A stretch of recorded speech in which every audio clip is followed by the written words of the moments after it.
Uttarakhand express आप देख रहे हैं, आपके साथ मैं हूं चांदनी धवन और बात करेंगे सबसे पहले बीजेपी की। तो बीजेपी संगठन में फेरबदल की खबरों के बीच न्यूज 18 से खास बात में सीएम धामी ने कहा है कि बीजेपी में कोई मतभेद नहीं है, सभी लोग चुनाव में लगे हुए थे। सीएम धामी ने एक बार फिर दोहराया कि बीजेपी 60 से ज्यादा सीटें जीतेगी। वहीं कांग्रेस पर तंज कसते हुए सीएम धामी ने कहा है कि हरीश रावत 2017 से ही सरकार बना रहे हैं। नहीं, कोई सीट युद्ध नहीं है, सभी लोग चुनाव में लगे थे और 10 मार्च को नतीजे आएंगे। हम पूर्ण बहुमत से सरकार में आ रहे हैं। कितनी सीटों पर क्यों मिल रहा है आपको? अब की बार 60 पर। इधर हरीश रावत जी भी कह रहे हैं हम भी सरकार बनाने जा रहे हैं। वो 2017 में भी कह रहे थे। वहीं उत्तराखंड कांग्रेस को पूरा यकीन है कि 10 मार्च को जनता का फैसला उसके पक्ष में होगा। सूत्रों का दावा है कि बहुमत की सूरत में सरकार बनाने का फॉर्मूला क्या होगा, इस पर चर्चाओं का दौर भी जारी है। बात डिप्टी सीएम की भी आ रही है, लेकिन कांग्रेस नेता सवाल पूछने पर नतीजों के इंतजार की बात कर रहे हैं।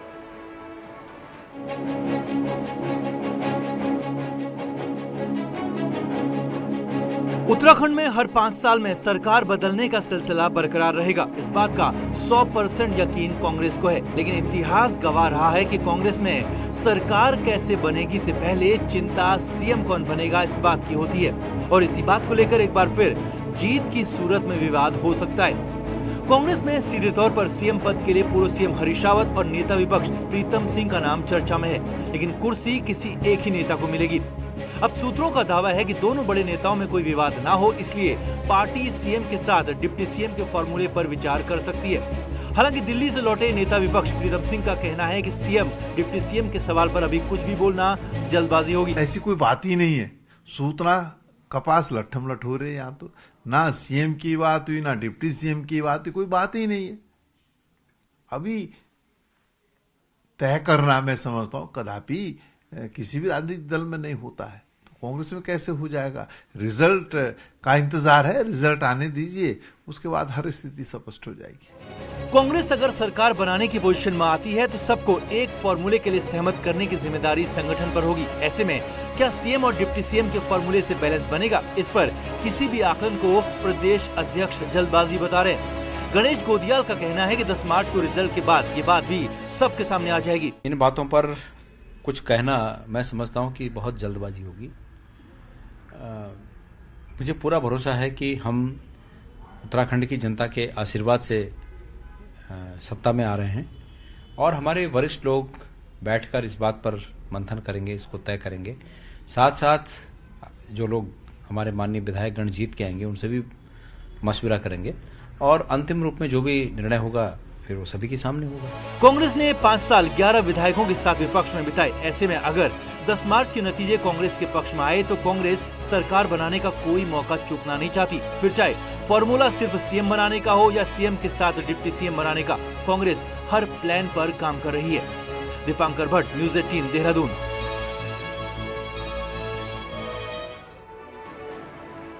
सीएम पुष्कर सिंह धामी ने दिल्ली के उत्तराखंड सदन में यूक्रेन से लौटे छात्रों से मुलाकात की है।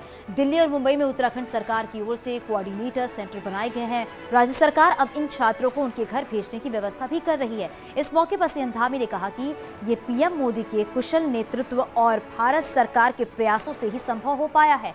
आज हमारे बच्चे युद्ध जैसी प्रतिकूल परिस्थितियों से भी सकुशल वापस लौटे हैं। हम लोगों का प्रयास है कि सभी हमारे छात्र और छात्राएं जल्द से जल्द वापस आएं, और मैं माननीय प्रधानमंत्री जी का धन्यवाद करता हूं कि उन्होंने ऑपरेशन गंगा चलाया है, जिससे पूरे देश के छात्र और छात्राएं सकुशल अपने घरों तक पहुंच रहे हैं, स्वदेश आ रहे हैं। इस अभियान में हमारे यहाँ के भी अभी तक 160 छात्र और छात्राएं यहाँ आ गए हैं, और जो बचे हुए हैं उनको भी जल्दी से जल्दी लाने के लिए हमारा लगातार प्रयास है। हम विदेश मंत्रालय के संपर्क में, हमारा यहाँ का स्थानीय आयुक्त कार्यालय भी काम कर रहा है। जो छात्र और छात्राएं यहाँ आ रहे हैं उनको सकुशल यहाँ से उनके घरों तक भेजने की व्यवस्था भी हमारे कार्यालय के द्वारा यहाँ से की जा रही है। तो रूस के यूक्रेन हमले के 9 दिन बाद हालात बेहद खराब हो गए हैं।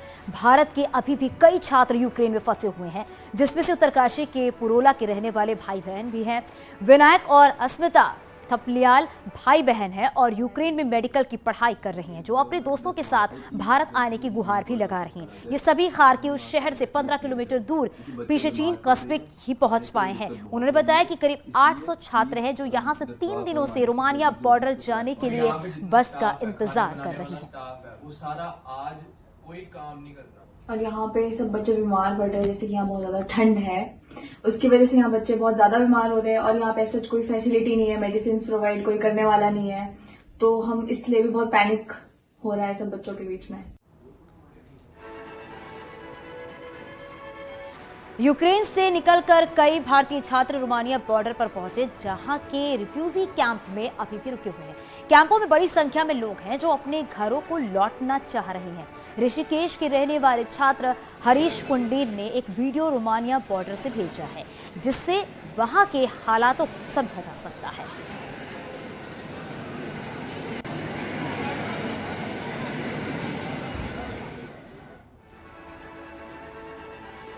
यूक्रेन से लगातार भारतीयों को निकाला जा रहा है। वहीं देहरादून के ऋषभ भी वहां यूक्रेन में फंसे हुए थे और हालात ये थे कि वो अपने साथ अपने पालतू डॉग को भी लेकर चलने के लिए जिद पर अड़े थे और अपने पेट के बगैर आने को भी तैयार नहीं थे। और पेरेंट्स से लेकर इंडियन एम्बेसी ने भी उन्हें समझाया, लेकिन फाइनली वो अपने साथ मेलाबू नाम के डॉग को यूक्रेन से लेकर देहरादून पहुंचे। मेलाबू ऋषभ को यूक्रेन में ही मिला था और स्वीट डॉग को ऋषभ ने अपने साथ लेकर आए, तो अपने पेट को साथ में लेकर आए इस छात्र ने। फिर इन द एंड ये हुआ कि बॉम्बिंग स्टार्ट हो गई और मैंने गिव अप कर दिया कि मैं इसको लेके भी जा पाऊंगा, तो मैंने अपने आने का प्लान भी कैंसिल सही कर दिया था कि मैं भी नहीं जाऊंगा। तो इन दिन यही हुआ था कि नहीं जा पाएंगे, लेकिन फिर और लोगों ने भी मेरे को सपोर्ट किया और इन दी एंड उनको हटाना पड़ा एनओसी वाला प्रोसीजर ही, तो मेरे कारण और भी पेट्स आ पाए हैं। खाली नहीं, बहुत सारे पेट्स आए हैं वापस। देहरादून में तिब्बती फाउंडेशन के लोगों ने अपनी ही जमीन पर पूजा नहीं करने देने पर पुलिस पर नाराजगी जताई है। फाउंडेशन का आरोप है कि माफिया के साथ मिलकर पुलिस उनकी 70 बीघा जमीन को खुर्द-बुर्द करना चाहती है। दरअसल लंबी लड़ाई लड़ने के बाद साल 2018 में सुप्रीम कोर्ट ने चंद्रबनी इलाके में स्थित करीब 156 बीघा जमीन तिब्बती फाउंडेशन के नाम पर की थी, लेकिन अब आरोप है कि इस जमीन पर भूमाफिया की नजर है और इसलिए पुलिस पर आरोप है कि उन्होंने तिब्बती पर्व पर पूजा नहीं करनी।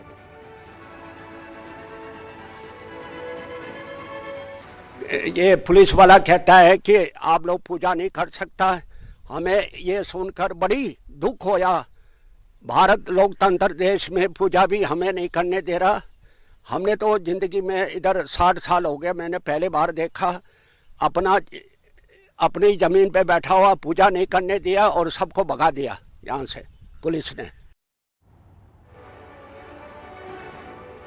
चंपावत के टनकपुर कोतवाली में एक महिला पुलिसकर्मी ने एक वकील पर शादी का झांसा देकर रेप करने और जबरन गर्भपात कराने के साथ ही धमकाने का आरोप लगाया है। पीड़ित महिला की शिकायत के बाद पुलिस ने आरोपी वकील विजय शुक्ला और धमकाने वाली वकील की सहयोगी महिला पर मुकदमा दर्ज किया है। आरोप लगाने वाली महिला ऊधम सिंह नगर जिले में तैनात बताई जा रही है।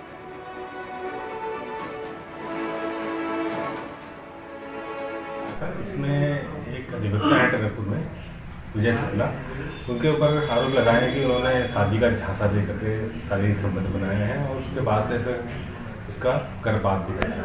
इस आधार पर कोतवाली टनकपुर में अभियोग पंजीकृत किया गया है और इसकी विवेचना प्रारंभ कर दी। हरिद्वार में सरकारी टीचर को राजनीतिक मंच से भाषण देना भारी पड़ गया। शिक्षा विभाग ने जांच के बाद शिक्षक फयाज अहमद को सस्पेंड कर दिया है। फयाज रुड़की के खाता खेड़ी स्कूल में तैनात था और फयाज ने चुनाव के दौरान कलियर विधानसभा में आजाद समाज पार्टी के प्रत्याशी की सभा में भाषण दिया था। जांच के बाद आरोपी टीचर फयाज को सस्पेंड कर दिया गया है।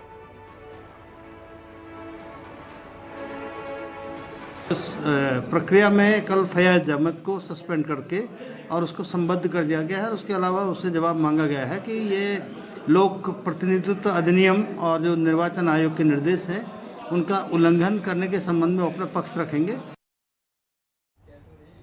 खटीमा में वन्य जीवों के बीच संघर्ष का मामला सामने आया है। यहां टाइगर और गुलदार के बीच जबरदस्त संघर्ष हुआ, जिसमें गुलदार की मौत हो गई है। मामला सुरई वन रेंज का है। सूचना के बाद मौके पर पहुंची वन विभाग की टीम को मौके पर 2 टाइगर भी दिखाई दिए।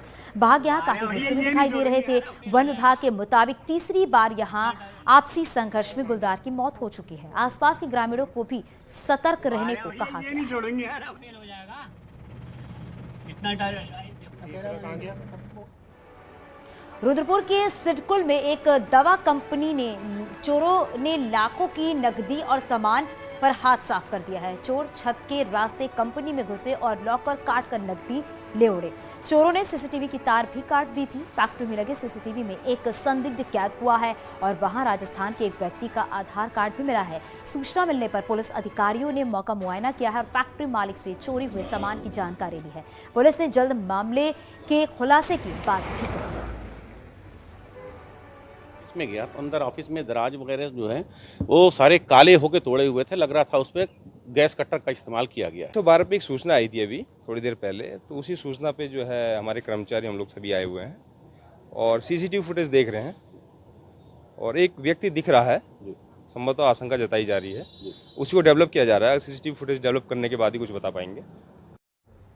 रामनगर में PPP मोड़ के अस्पताल का एक और कारनामा सामने आया है। यहां बिना लाइसेंस के ही ब्लड बैंक चलाया जा रहा है, जिसकी जानकारी शनिवार को तब लगी जब सहायक निदेशक रक्त संचरण सेवाएं उत्तराखंड ने औचक निरीक्षण किया। जब उन्होंने अस्पताल प्रशासन से ब्लड बैंक के कागजात मांगे तो यहां किसी भी मेडिकल ऑफिसर के सिग्नेचर ही नहीं है। अस्पताल प्रशासन ने अस्पताल के PPP मोड़ पर जाने के बाद दूसरे लाइसेंस के लिए अप्लाई ही नहीं किया, जो घोर लापरवाही है। ब्लड बैंक का जो निरीक्षण करते समय मुझे पत्रावलियाँ जो प्रस्तुत की गई, अलबत्ता यहाँ पर तो कोई है नहीं। अगर हैं भी तो उसमें मेडिकल ऑफिसर और इनके साइन है ही नहीं किसी भी डॉक्यूमेंट में, जो कि घोर लापरवाही है, पहली बात। दूसरी बात, इनको जो है ये PPP मोड में जाने के बाद इनको पुराना लाइसेंस सरेंडर करना चाहिए था और नया लाइसेंस अप्लाई करना चाहिए था। जब तक नया लाइसेंस नहीं आ जाता तब तक जो है इनको ये ब्लड बैंक रन नहीं करना चाहिए। पहाड़ों में अगले कुछ दिन मौसम सामान्य रहेगा। पहाड़ों में इस साल अच्छी बर्फबारी होने के बाद एक बार फिर से मौसम सुहावना हो गया है। औली में अभी भी पर्यटक बर्फबारी का आनंद ले रहे हैं। औली में अभी भी 2 से 3 फीट तक बर्फ जमी हुई है, जिसकी वजह से बड़ी संख्या में पर्यटक औली की ओर रुख कर रहे हैं। उत्तरकाशी में धूमधाम से लोसर का त्योहार मनाया गया है। चीन सीमा स्थित निलांग और जाडुंग से विस्थापित होकर हर्षिल, बगोरी और डूंडा में बसे भोटिया समुदाय के लोगों ने लोसर त्योहार मनाया। 4 दिन तक पारंपरिक रीति रिवाजों के साथ इसे मनाया गया। पहली रात चिड़ के छिलकों से मशाल जलाई गई तो आखिरी दिन आटे की होली के साथ इसका समापन हुआ। ढोल के साथ ही पारंपरिक वाद्य यंत्रों को मिलाकर सज धज कर डांस किया गया और लोसर मनाया गया। नैनीताल में भी लोसर की धूम है। तिब्बती समुदाय के लोगों ने नए साल के जश्न को धूमधाम से मनाया है। 3 दिन तक चले इस न्यू ईयर महोत्सव के दौरान घरों और मठों में नए साल को मनाया गया। एक दूसरे को नए साल की बधाई दी गई। तिब्बती पंचांग के चलते इस बार तत्व, पानी और जीव टाइगर का साल है। इसके लिए पूजा का भी विधान है। आपको बता दें, नैनीताल में तिब्बती समुदाय के लोग लोसर यानी नए साल को बड़े धूमधाम से मनाते हैं।